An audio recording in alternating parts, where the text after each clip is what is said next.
Merci. Bonjour à tous et à toutes. Alors, j'aimerais vous souhaiter un bel après-midi à tous et à toutes. C'est un plaisir de vous voir. Nous allons prendre un instant pour s'assurer que est confirmé que nous avons Dr. Gwendolyn Point avec nous pour la prière. Alors, sur ça, j'aimerais vous souhaiter la bienvenue à tous et à toutes pour cette série spéciale, le forum virtuel avec les différents chefs des partis politiques de partout au pays, menant à la 45e élection fédérale le 28 avril 2025. Mon nom est Adam Fedler. Je serai votre modérateur pour cette deuxième séance d'aujourd'hui.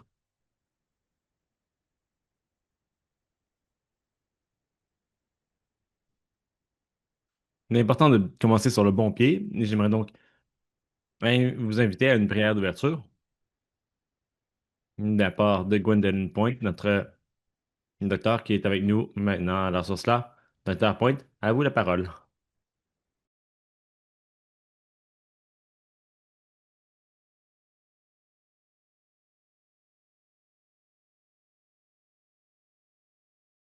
Mon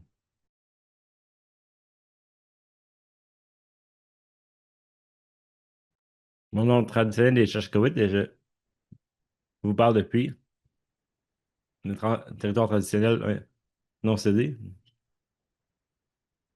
partie de la tribu Coast Salish sur l'ouest. Notre langue, nous disons Akiaïs.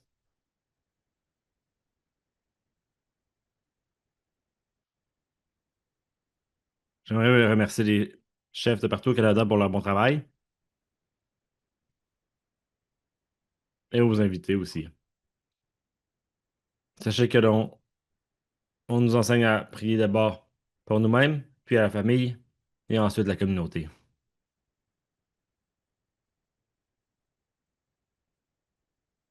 Et les prières ensuite pour le leadership, pour les chefs.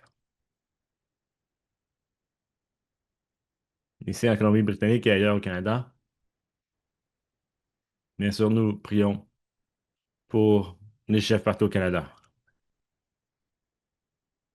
On nous enseigne une des plus grandes leçons ici, d'écouter.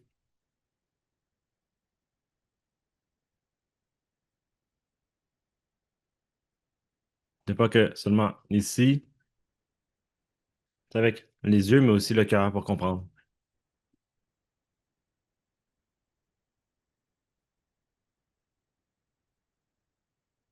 Le peuple Stalo qui s'est levé dans les années 80.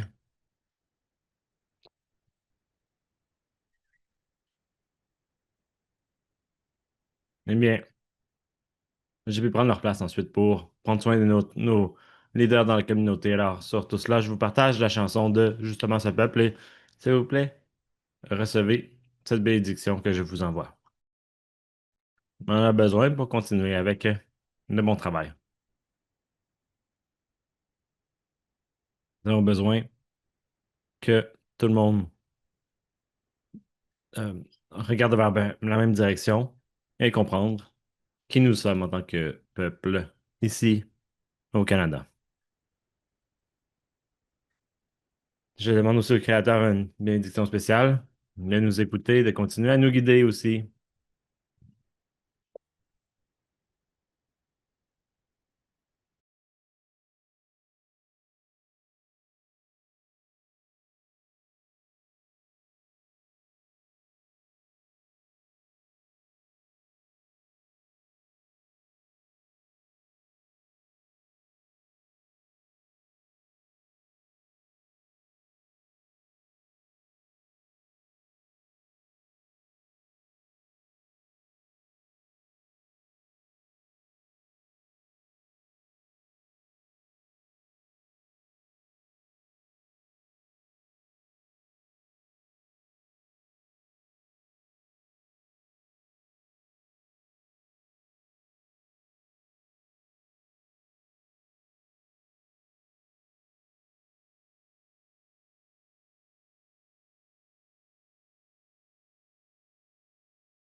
Merci, Adam, et je vous redonne la parole.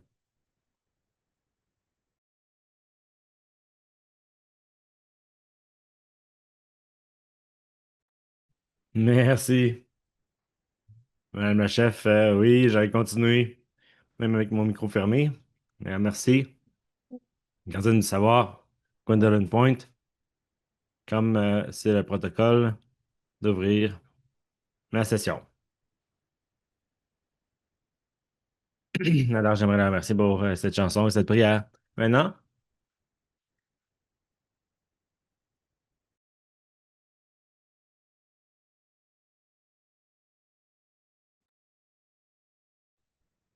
madame, je m'appelle Adam Fiedler, oui, et je suis votre modérateur pour la session de cet après-midi. Comme mentionné, c'est la deuxième session. Nous avons des leaders de partout au pays.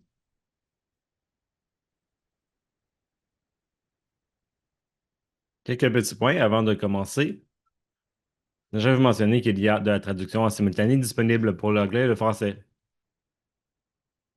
N'hésitez pas à vous rendre en bas de l'écran pour cliquer sur le globe Interprétation et choisir la langue que vous aimeriez sélectionner. Il y a aussi des sous-titres en direct qui se retrouvent dans un courriel qui a été envoyé à l'inscription.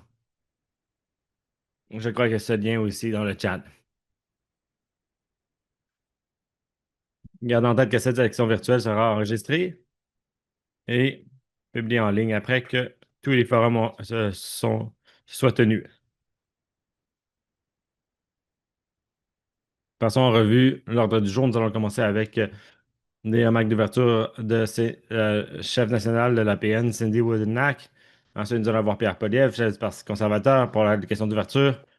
Et un ministre du cabinet de l'opposition sur les affaires autochtones. M. Poliev aura 5 minutes pour des remarques d'ouverture avant de passer à la session de questions-réponses.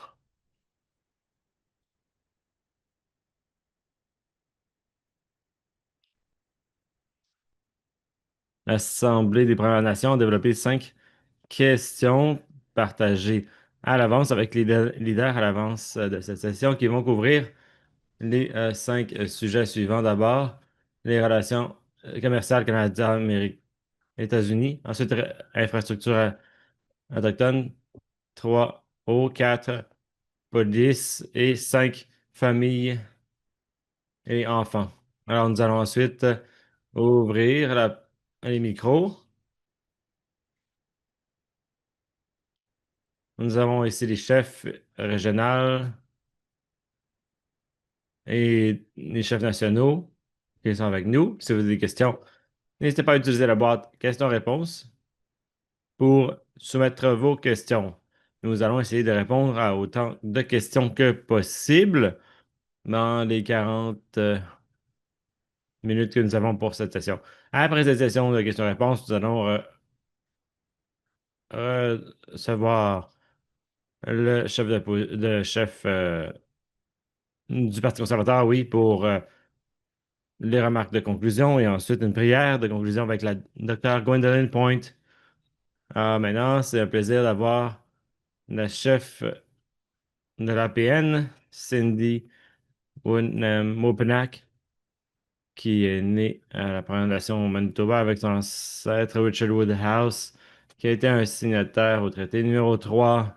Elle a commencé son mandat en tant que chef national de l'Assemblée des Premières Nations le 7 décembre 2023, devenant ainsi la plus jeune femme et mère à tenir ce poste. Sur ça, nous souhaitons la bienvenue à Madame le chef pour les remarques d'ouverture et introduire le chef du Parti conservateur, Ron Chumiliwecz. Merci beaucoup, Adam. Et merci à tous d'être présents. Je voulais aussi remercier le docteur Gwendolyn Point. Elle a été très éloquente. Et vous êtes une vraie leader. Nous vous remercions d'être présente, oui. J'aimerais remercier les conseillers, les leaders des Premières Nations, les peuples aussi, les membres des médias, C'est un énorme plaisir de vous savoir en direct ici, sur la terre des Laponies, ici, à New York. Cette session est la deuxième que tient l'Assemblée des Nations avec les chefs des partis avant l'élection du 28 avril. Je crois que c'est la première fois que ces sessions sont enregistrées. Elles sont ensuite publiées pour que tous les médias et membres des Premières Nations peuvent entendre ce qui est dit. C'est la première fois que l'Assemblée des Premières Nations a tenu une telle série avec les leaders des partis. Alors j'aimerais remercier les chefs régionaux et les membres présents et les leaders aussi qui, qui sont avec nous. 2025 est une excellente année justement pour faire sa série. Non seulement sommes-nous dans une ère potentiellement dangereuse de colonialisme américain, mais 2025 est aussi le 10e anniversaire de la Commission Vérité et Réconciliation avec les appels à l'action. Il faut donc se voir comme pays et voix et aussi percevoir à quel point nous avons fait du chemin et c'est ce qui arrive en décembre 2025. C'est quelque chose donc qui ajoute avec le décès du pape François, oui, comme mentionné aussi, la stabilité future dépend de la réconciliation et les Premières Nations aussi qui font partie de la prise de décision. Et ils sont donc reconnus dans le droit et doivent être aussi, en fait, 150 milliards de dollars sont planifiés pour être lancés dans la prochaine décennie sur nos territoires. Ils ont été mentionnés durant cette élection et c'est clair, le bénéfice potentiel de ces projets sont dans les milliards de dollars et représentent aussi une pierre et un jalon pour l'avenir du pays, mais cela nécessite aussi l'aide des Premières Nations. C'est pourquoi les priorités ont été capturées par chaque leader à considérer, qui s'appelle la, la prospérité pour tous, qui est un document qui a été développé en addition des appels à la justice et à l'action et des résolutions aussi de nos chefs en assemblée. La prospérité pour tous reflète les appels à la justice pour les femmes et les filles assassinées. La prospérité pour tous souligne les engagements clés que nous souhaitons avoir des leaders politiques, surtout sur la conciliation, sur la mobilité transfrontalière, sur les services policiers et le bien-être aussi des enfants, des familles et de l'environnement. Nous allons parler de chacun de ces points dans ce forum. Et c'est ainsi un énorme plaisir pour moi de vous présenter Pierre Poliev, le chef de du Parti conservateur qui se représente à Carleton en 2022. Il sert comme chef de l'opposition. Avant, il a été ministre du Travail, du Développement social et des Réformes démocratiques entre deux et sous le gouvernement de Stephen Harper. Merci Pierre d'être avec nous aujourd'hui.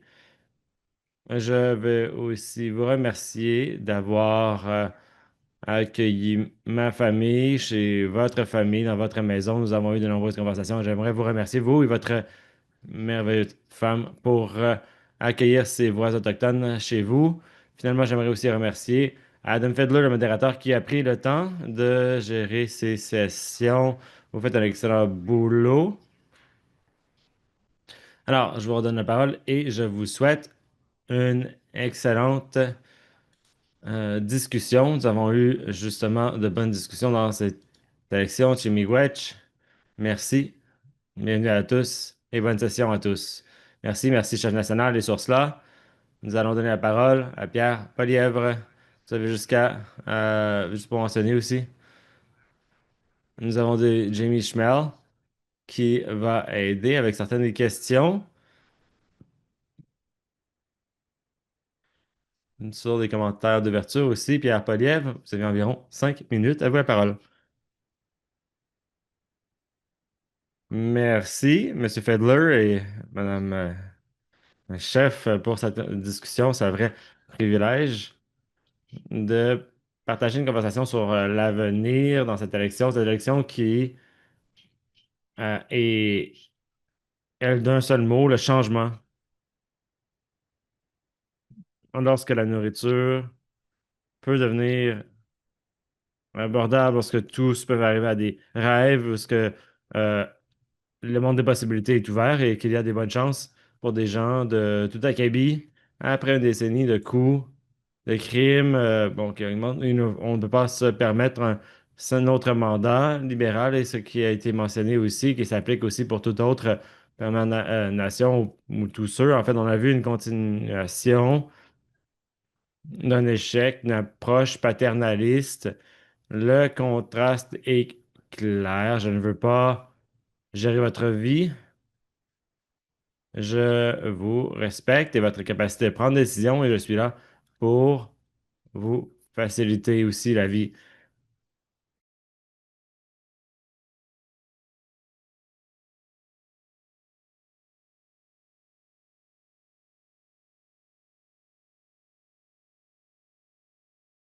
Je veux vous améliorer votre vie et faire en sorte que les bureaucrates,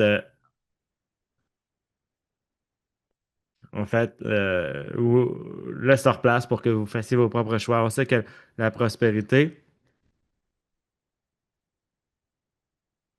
avec les accords des Premières Nations, eh bien, il y a eu justement du commerce sur ce continent avec la valeur des familles, le respect de l'histoire, des traditions et de l'entrepreneuriat, des valeurs que le Parti conservateur partage et je suis inspiré par la détermination, l'inventivité et la force qui permet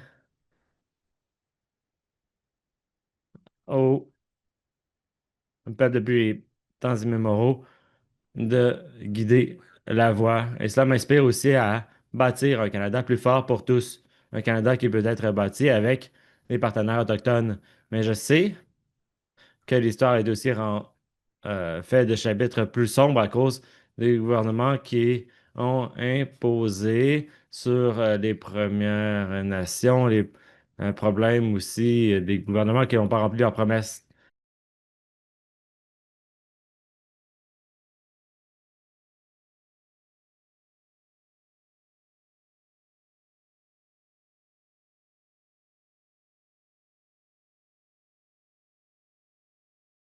Le gouvernement a cherché à éradiquer les peuples autochtones, les pensionnats, les autres injustices où les enfants ont été coupés des communautés. Ces familles avaient étaient en plein droit d'élever leurs enfants avec leur culture et nous en sommes justement à réconcilier ce passé tragique, malheureusement. Trop peu sont revenus des pensionnats et ceux dont c'était le cas ont été traumatisés. On se rappelle aussi des horreurs historiques, non seulement avec les excuses lors du gouvernement, avec l'ancien premier ministre Harper, mais aussi d'en arriver à des relations nation à nation avec des vrais résultats et des opportunités et une prise de conscience qui, j'espère, va permettre un meilleur avenir. Lorsque je parle de réconciliation économique et depuis, en tant que leader, je travaille en partenariat avec les communautés et les Premières Nations pour développer ces approches pour améliorer les vies des gens et s'assurer d'avoir un bon domicile, un bel endroit où vivre, une bonne nutrition, de l'eau propre, une chose qui ne peut être accomplie qu'en permettant le contrôle des Premières Nations qu'elles devraient toujours avoir. La dernière fois que j'ai parlé aussi, j'ai mentionné de d'un fait, pour le développement, pour que pour ceux qui paient les taxes fédérales, en fait, de les payer directement aux Premières Nations sur leur territoire. Les grands chefs ont mentionné qu'il y a justement des milliards de ressources qui peuvent être amenées à la surface. Je pense que les peuples autochtones peuvent être les plus riches de la terre entière. Il faut que cela se fasse en partenariat et s'assurer que le gouvernement du Canada n'est pas dans le chemin pour ne pas essayer de monopoliser les revenus des impôts et je serai engagé vers un crédit de 50% pour tout l'argent que les entreprises payent pour que cela aille aux Premières Nations, pour les ententes monétaires avec ces Premières Nations, pour aller dans les projets de ressources. Et cela va débloquer une énorme opportunité et nous allons nous assurer aussi que les infrastructures aident directement aux communautés avec un financement d'infrastructures basé sur la loi sur la gestion avec des Premières Nations avec davantage d'autonomie et ne pas attendre que les formulaires passent. Non, ça devrait être plutôt une gestion rapide qui peut être bâtie, qui peut être utilisée. Nous allons aussi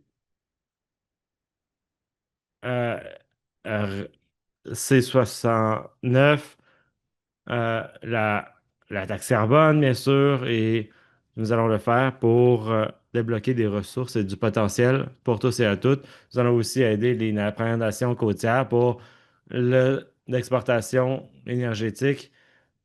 Alice Ross aussi, des Premières Nations, et avec moi pour le plus grand projet d'infrastructure de gaz naturel Canada, un projet qui va aider les peuples de ces communautés afin qu'ils soient plus riches et en bénéficier. Nous allons donner aussi davantage de contrôle pour développer des grands projets comme les Squamish l'ont fait, 6000 projets au Colombie-Britannique, quelque chose qui n'aurait jamais pu se passer.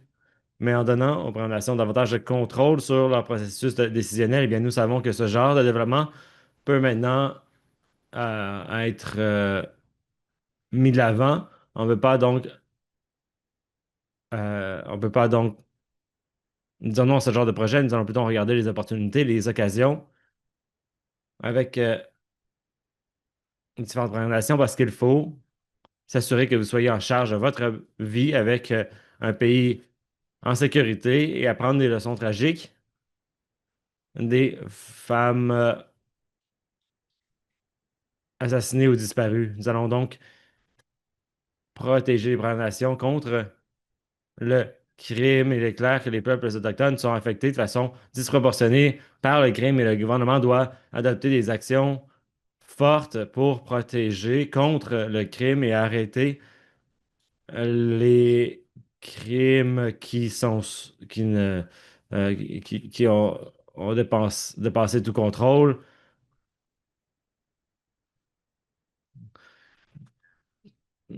Aussi, le gouvernement libéral voulait bannir les fusils de chasse. Nous avons été contre. Nous sommes bien heureux de voir aussi dans cet exemple que nous partageons des valeurs de travail, d'utilisation du territoire, de,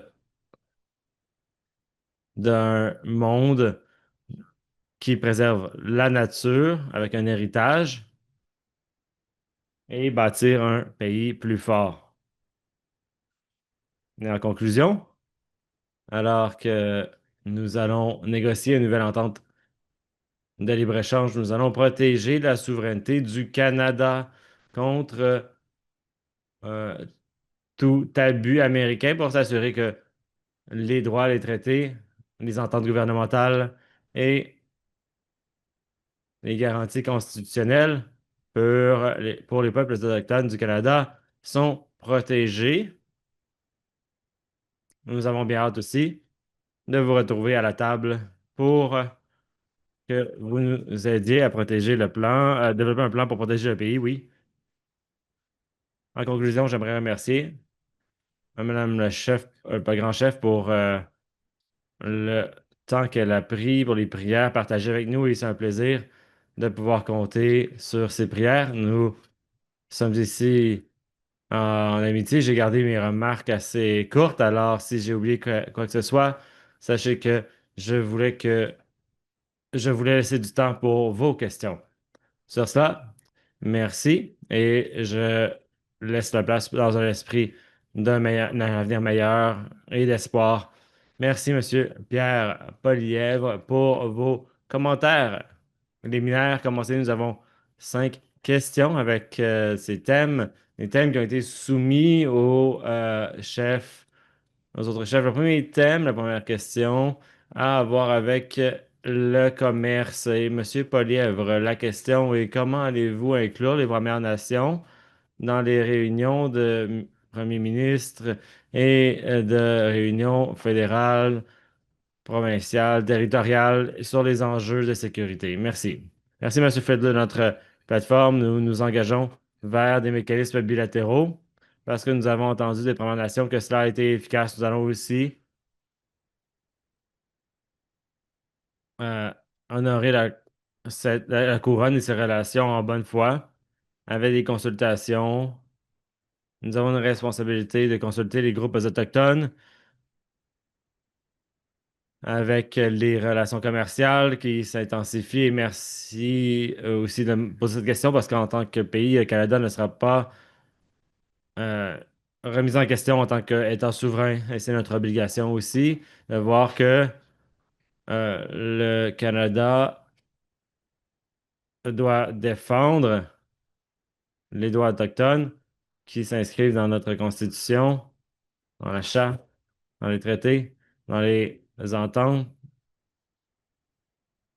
dans les réclamations territoriales, des choses qui seront protégées, sécuritairement protégées, oui, et non négociables. Merci. Alors que l'on passe à la prochaine question, j'aimerais vous rappeler qu'après les 5 questions et les 5 thèmes précédemment identifiés, nous allons ouvrir tout cela à tout leadership de présenter des questions. Nous avons des chefs, des membres du conseil et des chefs régionaux, oui, des différentes provinces, des chefs régionaux. Encore une fois, je vous invite à poser des questions dans la boîte questions-réponses en bas de votre écran. Alors, à ce point-ci, le prochain thème a à voir avec les problèmes d'infrastructure des Premières Nations. Quelles étapes allez-vous prendre dans la première année et durant votre mandat pour réduire ces problèmes d'infrastructure? Réponse est bien d'abord, il faut avoir beaucoup moins d'argent qui va dans la bureaucratie, les consultants, les avocats à Ottawa. Beaucoup plus de l'argent qui devrait aller là où les résultats concrets sont présents dans les communautés autochtones elles-mêmes. Et il faut se débarrasser des formes, des formulaires, des soupes à l'alphabet, des acronymes, de la bureaucratie et mettre cet argent dans vos communautés. Je pense que la meilleure façon de le faire est de convertir en tant que possible cet argent dans un canal d'argent qui ne demande pas de nombreuses demandes d'application, mais plutôt de monétiser tout cela, les canaux de revenus futurs, oui, et de faire un engagement pour s'assurer que le paiement des investissements ira directement du gouvernement fédéral vers les fournisseurs. C'est une chose qui permettra aussi à beaucoup plus de planification et beaucoup plus de projets. Lorsque l'on va dans les communautés autochtones, eh bien, ils font souvent une liste de tout ce qui pourrait être fait. Et c'est probablement c'est une bonne idée. Et c'est probablement aussi dans ce que la communauté pourrait recevoir du gouvernement. Parce que c'est un système basé sur les demandes, eh bien, cela prend très longtemps et rien éventuellement n'est produit. Alors, il faut que cela soit plus rapide. C'est la facture des ressources naturelles autochtones et quelque chose qui change la donne parce que non seulement est-ce que les taxes seront payées directement aux nations autochtones, mais aussi avec un modèle optionnel, bien sûr. Si une communauté ne le voudrait pas, bien, on pourrait dire, bien sûr, on va avoir une attente basée sur les bénéfices, mais ce serait tout à fait standardisé et simplifié et inclure aussi de la liquidité pour utiliser dans les projets d'infrastructure qui seraient par-dessus aussi le financement existant et les bénéfices basés sur ces projets de ressources et qui ferait en sorte que les projets soient accélérés et bâtis. Nous sommes aussi engagés de les entendre avec les Premières Nations pour avoir accès à du financement sans devoir faire une application à AFC européenne à chaque fois. Tout cela sera des canaux de revenus prévisibles afin de pouvoir prendre ses propres décisions et ne plus avoir à gaspiller du temps avec des bureaucrates et des politiciens à Ottawa. Merci beaucoup, Monsieur Polièvre. Passons à la prochaine question, au prochain thème qui concerne l'eau. La question est la suivante. Quel est votre plan pour présenter un projet de loi comme celui qui est le 661, c'est-à-dire la loi sur l'eau potable des premières années, et mettre fin aux avis d'ébullition d'eau? Oui, on est déçu par la prorogation de la Chambre. Monsieur- le Parlement a été fermé. Donc, après 10 ans, ça n'a pas encore été adopté. Après les promesses des libéraux, on va le changer. On ne peut pas avoir un autre mandat qui n'est pas adopté. Alors, le manque d'eau potable, c'est une honte à l'échelle nationale et ça fait trop longtemps, beaucoup trop longtemps que ça continue. On comprend notre obligation de présenter une loi et d'aller devant les cours pour, il y a, on va travailler avec les communautés qui sont euh, impactées et aussi afin de présenter un nouveau projet de loi qui donne une certitude en cette matière pour l'avenir. Merci. Prochain thème, c'est-à-dire les services de police. Monsieur Poliev, quelles mesures comptez-vous prendre pour demander une enquête publique sur les décès en garde à vue et présenter un projet de loi qui établisse les services de police de Première Nation comme un service essentiel, qui comprennent un financement à long terme et la connaissance de la compétence des Premières Nations? Oui, il faut attaquer ce sujet. Je suis déterminée à faire en sorte que ce problème cesse. Nous devons permettre également, euh, permettre aux Premières Nations d'assurer localement les services de police. Ceux qui sont intéressés à établir leur propre service, nous allons travailler avec eux. Et je pense que Susina, proche de l'endroit où j'ai grandi, dans le sud-ouest de Calgary, ont déjà leur service de la paix qui a beaucoup de succès. On sait que c'est important d'avoir des solutions dirigées par les Autochtones. On va suivre ce modèle pour ceux que ça intéresse. Les Autochtones sont les victimes proportionnellement de crimes et il faut protéger ces victimes. Nous allons aussi adopter euh, une mesure pour protéger tous les Canadiens de la criminalité. Les services de police sont la première ligne de mise en œuvre.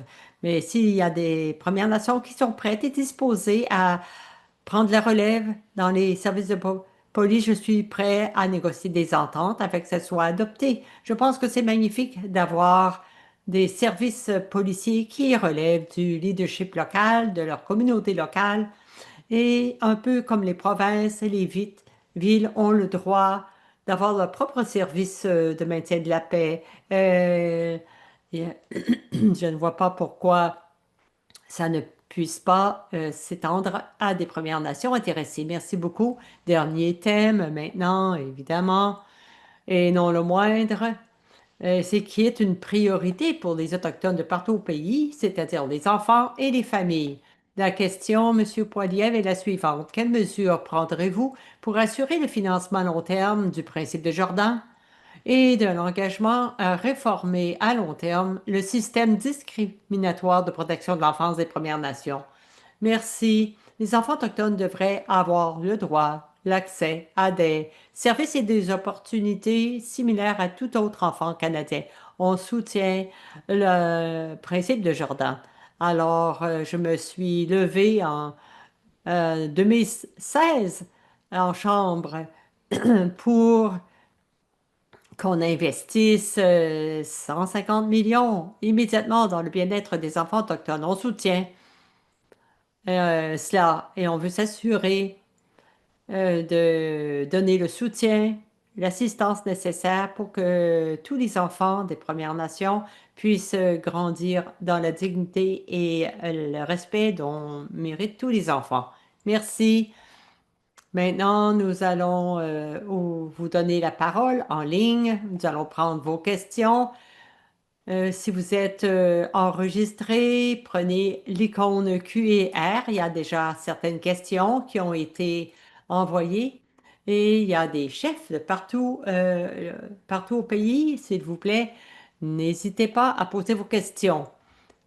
Première question, soumise par Rachel Ferreri, qui vient de Razzle Manitoba. Elle dit que nous avons des routes commerciales avant l'arrivée des euh, Français et des Anglais. Est-ce que votre gouvernement va rétablir les routes commerciales entre le Canada et les États-Unis et le Mexique dans le cadre de la souveraineté économique? Oui, je le soutiens en principe. Je crois fermement au commerce et je sais que nous avons en Amérique des réseaux de commerce très étendus qui permettaient la subsistance et la prospérité de la population. Nous allons consulter avec les personnes de la Première Nation. Nous allons euh, assurer le maintien et la protection de leur route commerciale. Prochaine question de Hayden Gilderson.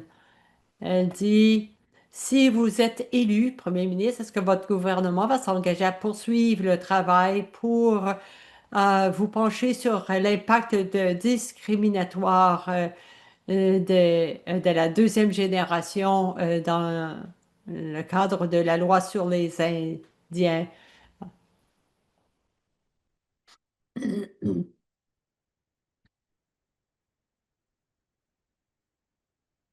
Les Premières Nations devraient jouir d'une autodétermination et pouvoir assurer leur propre citoyenneté.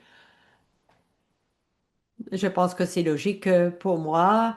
Dans le cadre de l'entente du programme des Nations Unies, nous, on se dit que la loi qui a été adoptée avant de bien comprendre ce que voulait dire le consentement libre et éclairé dans la loi, par exemple, on a plusieurs projets, des grands projets d'ailleurs, qui ont l'appui de la très grande majorité des Premières Nations, mais c'est pas unanime. Alors, par exemple, le lien le long de la côte en Colombie-Britannique pour le gaz, quand toutes les communautés élues soutenaient le projet, et certains chefs, non. Qu'est-ce que ça veut dire, le consentement informé, éclairé? Est-ce que ça veut dire que on ne peut pas continuer avec un projet qui amènerait énormément d'avantages? Je ne pense pas que ce devrait être le cas. Dans les cas où vous avez un appui massif de la part des Premières Nations, mais c'est pas, tout en n'étant pas unanime, je pense que le projet devrait poursuivre son cours. Le gouvernement, à l'époque, il a pris une approche plutôt paternaliste et il a mis son veto à des projets qui avaient un grand appui de la part des Premières Nations. Ils ont bloqué la mine Tech Frontier qui avait l'appui de toutes les nations qui l'entouraient. Ils ont bloqué la pipeline Northern Gateway qui avait l'appui de 32 des 40 communautés. Alors, c'est pas la décision que j'aurais faite. J'aurais soutenu les projets parce que la grande majorité des Premières Nations qui étaient touchées étaient favorables.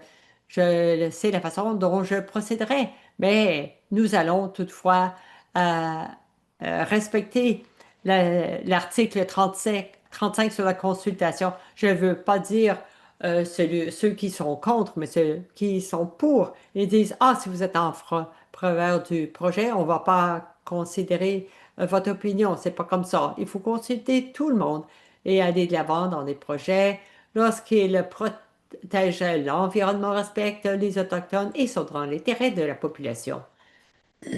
Prochaine question.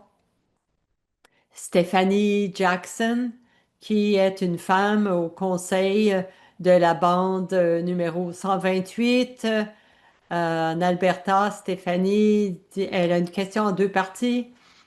comme un des éventuels premiers ministres. D'abord, comment est-ce que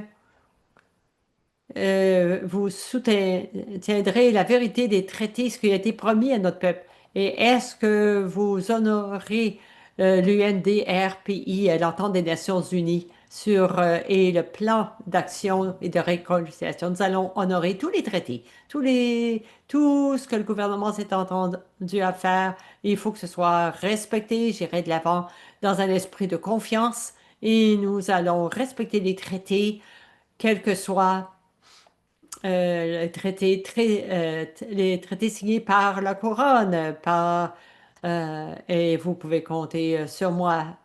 J'ai parlé de l'entente des Nations Unies. Je ne veux pas me répéter, mais Monsieur le modérateur, est-ce que vous voulez que j'en ajoute?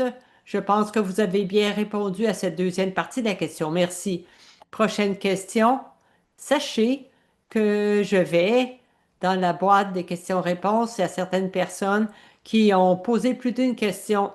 Alors, j'essaie de répartir également pour que la plupart des personnes puissent. L'autre question de Jonathan Passap, est-ce que le gouvernement conservateur reconnaîtrait les droits autochtones par rapport aux terres et aux ressources? Oui, nous le reconnaissons. En fait, nous estimons que nous pouvons faire mieux que le gouvernement en place. Pour l'instant, il y a beaucoup d'opportunités, de ressources que le gouvernement a bloquées. Et c'est au détriment des Premières Nations. C'est une des raisons pour laquelle nous allons revoir C29, la de carbone. euh, Nous allons travailler en partenariat avec les Premières Nations sur les zones, c'est-à-dire les endroits où les Premières Nations et les trois nouveaux du gouvernement ont convenu de la tenue de projets importants. Nous pouvons donner des permis anticipés avec certaines spécifications. L'industrie peut savoir qu'ils ont l'approbation d'aller de l'avant dans la mesure où ils payent les avantages et respectent l'environnement. Ça va ouvrir d'énormes opportunités. Nous allons avoir des croissances économiques de milliers de millions de dollars à la suite de ces politiques. Beaucoup de cette croissance sera à l'avantage des premiers peuples qui deviendront les gens les plus riches du monde entier. Je me suis engagé euh, à remplir cet objectif pour l'avenir. Merci. Prochaine question vient de la Colombie-Britannique, Terry Tigi, le chef régional. Il dit PCP North Island, Power Island, candidat Aaron Gunn a dit que les Autochtones ont demandé aux pensionnats qu'on les vide et qu'on impose des pénalités. On a enlevé la langue, on les a séparés de leur famille, elles ont subi des abus mentaux, physiques et sexuels. Allez-vous continuer de soutenir un candidat qui nie ces atrocités et demander sa démission ou vous allez soutenir un candidat qui continue de nier ces atrocités? J'ai demandé des clarifications. Monsieur Gunn reconnaît les atrocités des pensionnats et reconnaît les impacts que ça a eu. Nous et tous les candidats veulent aller de l'avant dans un esprit de réconciliation pour redresser la situation et avoir un meilleur avenir pour tous. Maintenant, chef régional, Brendan Mitchell. Et il y a eu peu de discussions par les candidats au sujet des enjeux autochtones et de la nécessité de réconciliation. Les aspects de réconciliation comprennent le fossé d'infrastructure, l'habitation, le projet de loi C-61, le service de police, l'appel à l'action pour les femmes et les filles autochtones manquantes et assassinées. pour n'en nommer que quelques-uns. La question est, euh, où en êtes-vous concernant la réconciliation?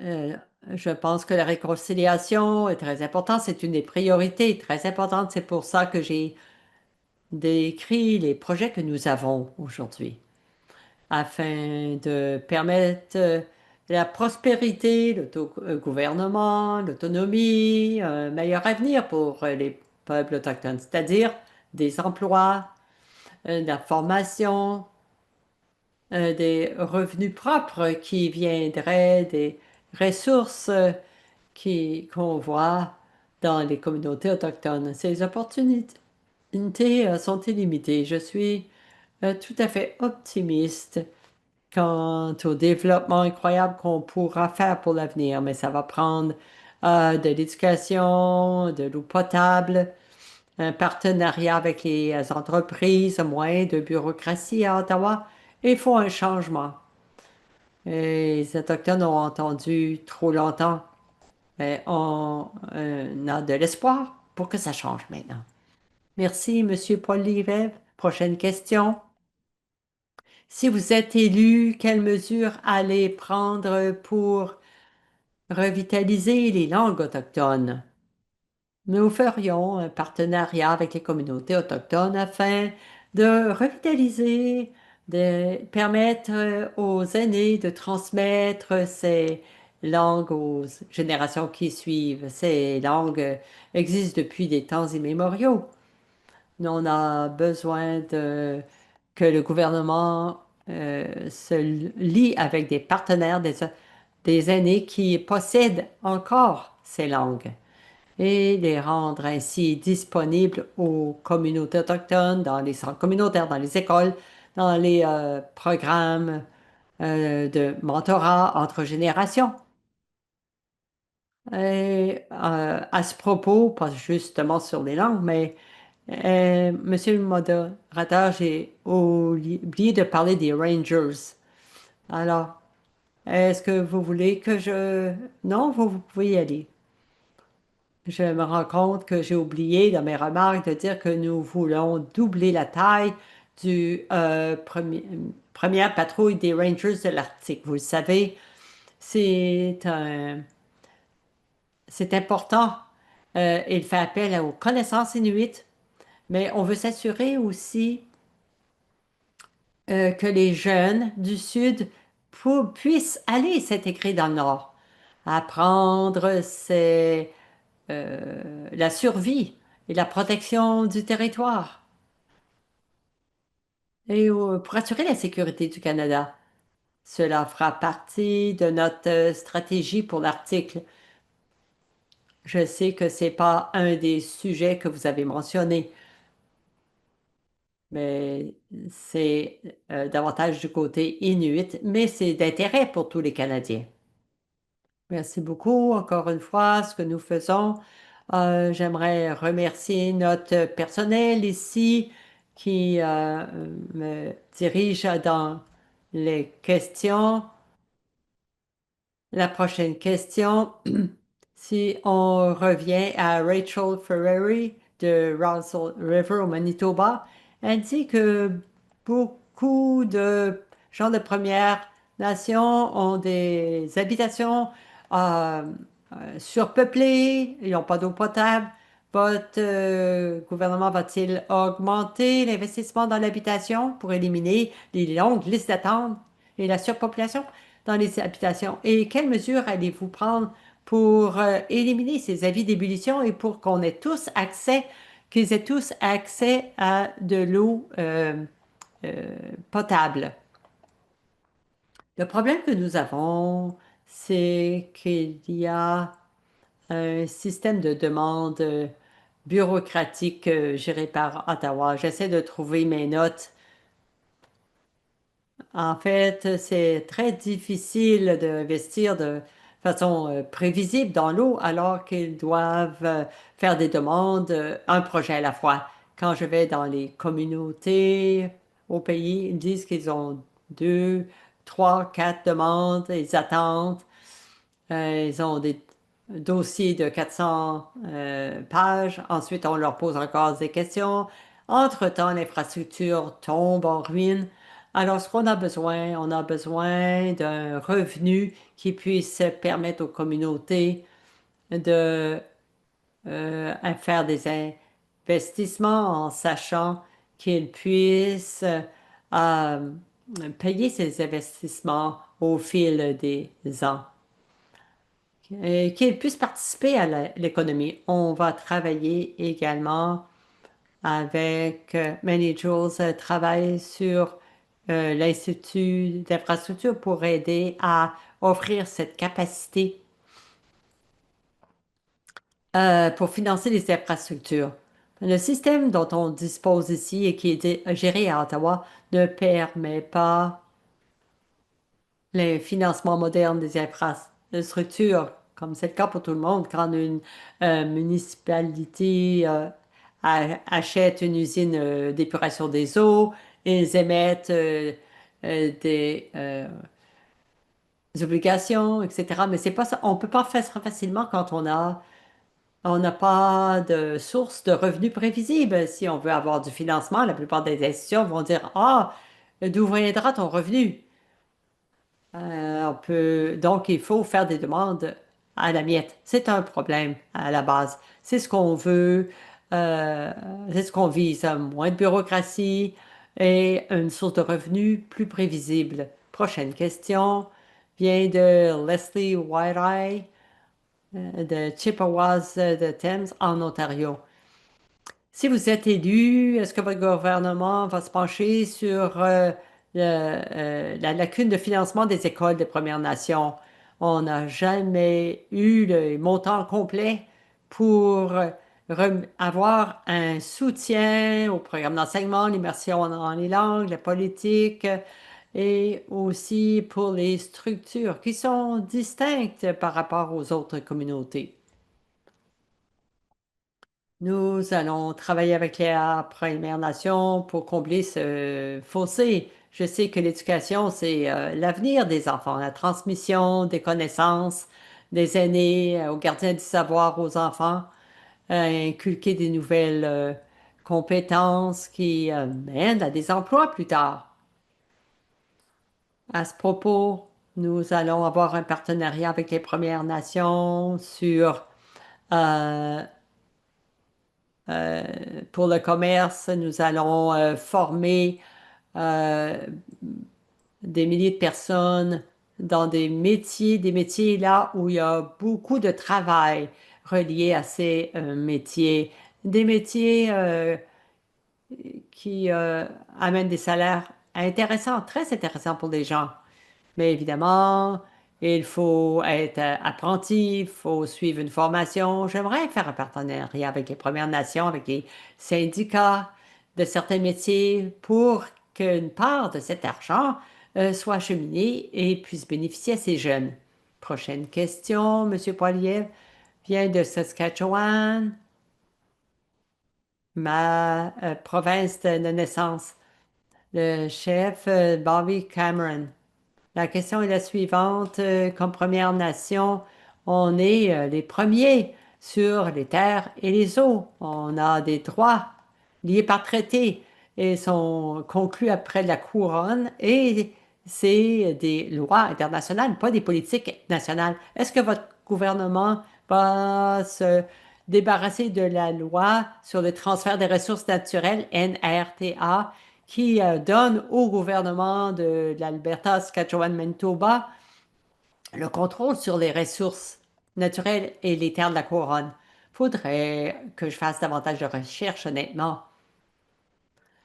La Constitution du Canada assure le contrôle des ressources au gouvernement provincial. Le gouvernement fédéral ne contrôle pas les ressources. Les seuls qu'on contrôle, je crois, c'est l'uranium. Alors ça, c'est intégré dans la loi de l'Amérique du Nord. Il faudrait savoir exactement qu'est-ce que vous proposez. Ce que j'ai offert C'est des solutions pratiques qui permettront aux Premières Nations de bénéficier des revenus tirés des ressources et que ce soit que ça bénéficie aux communautés. Maintenant, de retour à la Colombie-Britannique, Terry TG, la question est la suivante. Est-ce que votre parti va continuer à mettre en œuvre pleinement la Déclaration des droits, la loi sur les peuples autochtones comme loi et non comme principe directeur? On va continuer et mettre de l'avant les droits des Autochtones. On estime que les Premières Nations ont des droits autochtones représentés par la Charte et il faut que ce soit respecté. Les droits légués par traité, les réclamations territoriales aussi. Il faut résoudre tous les enjeux. Il faut aller de l'avant dans l'esprit de la réconciliation. Merci beaucoup. À ce moment-ci, on me dit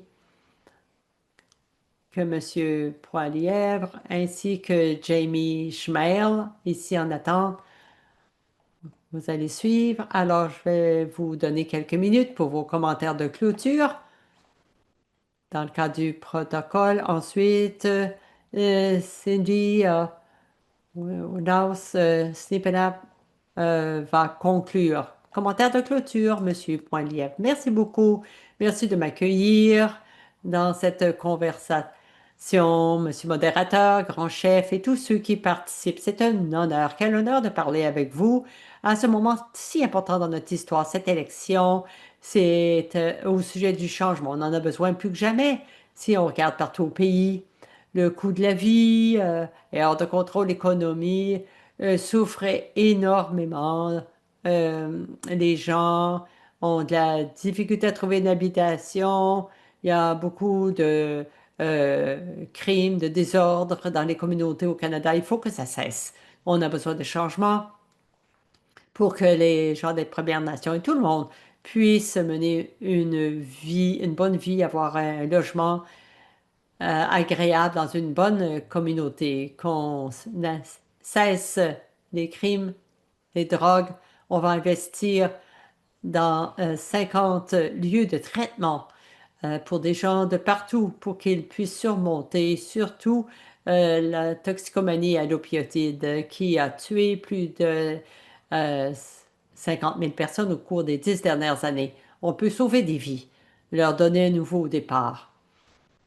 Dans l'esprit de la réconciliation, on a bien hâte de travailler avec les premiers peuples du Canada pour créer la prospérité, pour libérer ses ressources et créer des opportunités afin que les Autochtones soient les gens les plus riches du monde entier, afin qu'ils puissent prendre leurs propres décisions et vivre une vie saine et agréable. Si ce que tout le monde veut, ce sera un honneur de faire un partenariat avec tous et un avenir prometteur. Tout ce qu'on a besoin, c'est l'espoir du changement. Merci.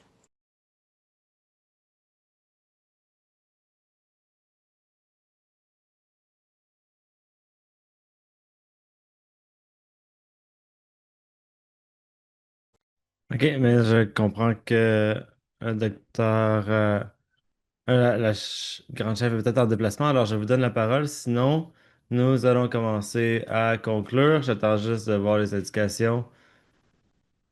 Qu'elle est peut-être avec nous par téléphone. Chef national, est-ce que vous... C'est la craque, est-ce que vous êtes avec nous?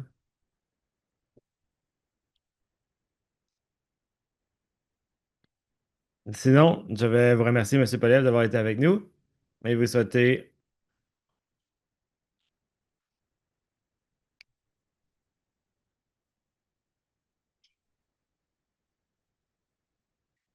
merci, désolé, monsieur le modérateur. Jamie Schmel aussi, merci beaucoup, qui a été une ressource phénoménale.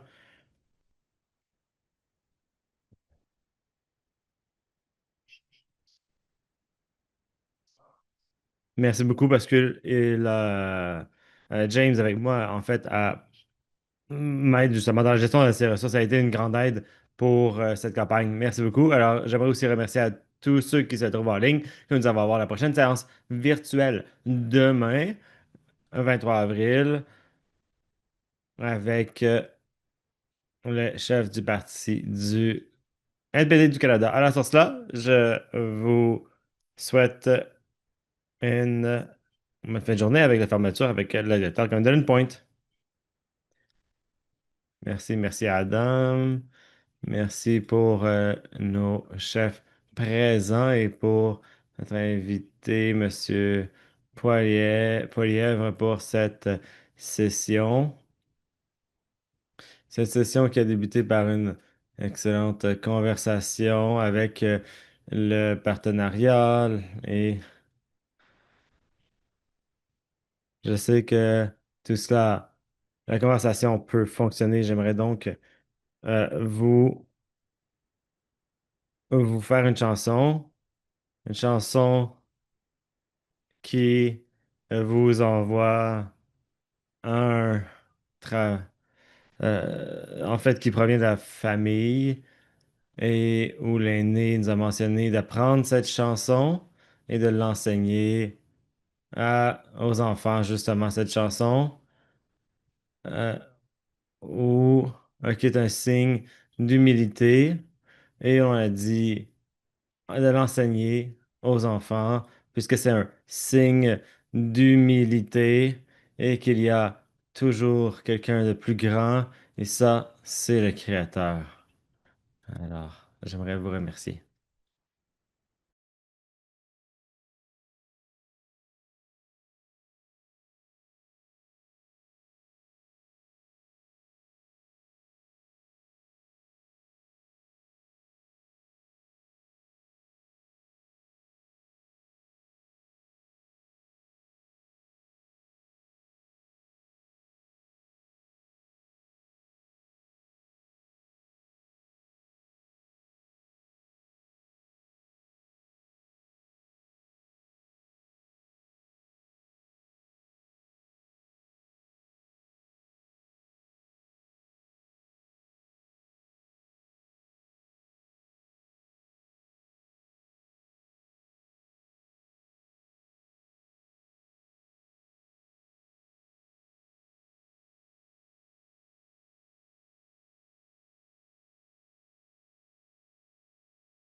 Bonne fin de journée, merci. Merci beaucoup, Chesmigwich, de Golden Point, pour cette conclusion. Euh, Nous avons finalement la grand chef pour quelques commentaires finaux. Merci. Désolé, j'ai perdu le bouton du chat, mais ce fut une excellente conversation. Je crois que nous allons avoir la prochaine réunion demain. Merci beaucoup, Monsieur le chef Poliev, d'avoir été avec nous. Jamie aussi, avec les élections en cours. Nous encourageons les candidats locaux à faire entendre leur voix, bien sûr. Vous pouvez voir le document des priorités autochtones qui est disponible sur notre site web. Le prochain forum est à l'horaire pour demain à la même heure qu'aujourd'hui avec le leader et le chef du Parti démocrate. Et Mark Carney sera en fait demain, mais en fait euh, vendredi aussi nous aurons Mark Carney. Alors merci d'avoir été avec nous et bonne fin de journée. Amy Gwatch. Merci. Madame Cindy Woodhouse. C'est Livina qui est en transit et qui pour des commentaires finaux. Nous allons être de retour finalement demain justement pour avec le leader du NPD. Comme mentionné, nous allons avoir Mark Cartney du Parti libéral avec nous vendredi. Nous allons confirmer le temps et vous envoyer l'information d'ici là. On se voit demain. Merci, Miigwech.